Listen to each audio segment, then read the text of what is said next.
Good morning, and thanks for watching Market Day Report. I'm Christina Loren.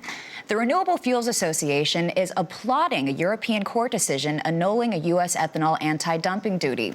Renewable Fuels Association President and CEO Bob Dinneen joins us live by phone to talk about the ruling. Good morning. Thanks so much for joining us. And can you describe the significance of this ruling? Good morning, Christina, and thank you. This could be quite significant. It opens the door for U.S. ethanol to once again be marketed in the European Union. Prior to the imposition of this 9.5% anti-dumping duty across the board for all U.S. ethanol, the U.S. was exporting about 300 million gallons a year to Europe.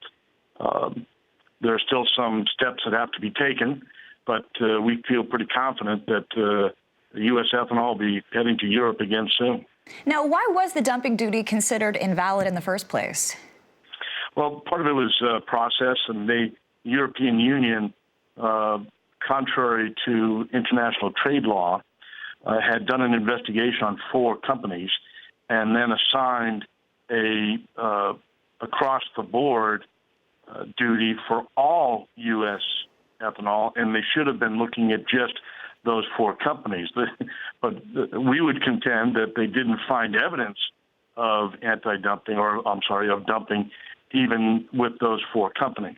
But because of the way the European Union went about it in assigning a countrywide duty, the court said, no, you can't do that. Oh, we appreciate that clarification. Now, you testified at the public hearing on the EPA's proposed 2017 renewable fuel standard yesterday. Tell us your thoughts on that proposed standard.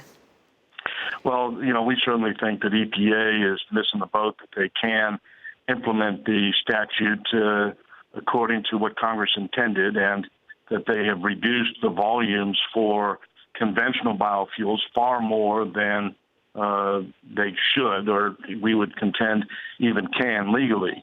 I demonstrated to them, for example, how their own analysis would conclude the market can absorb 15 billion gallons of conventional biofuels. So there was no reason for them to promulgate a rule requiring only 14.8 billion gallons. Now, 200 million gallons doesn't seem like a whole lot, but that's 2 or 3 ethanol plants. That's a lot of jobs. Yeah. It's contrary to what the Congress wanted and the statute directs. And we think that the EPA really just needs to read the statute, read their own analysis, and then they'll properly implement the renewable fuel standard. All right. Thank you. We know this is something you're very passionate about. Bob Dinneen, President and CEO of the Renewable Fuels Association. We appreciate your time.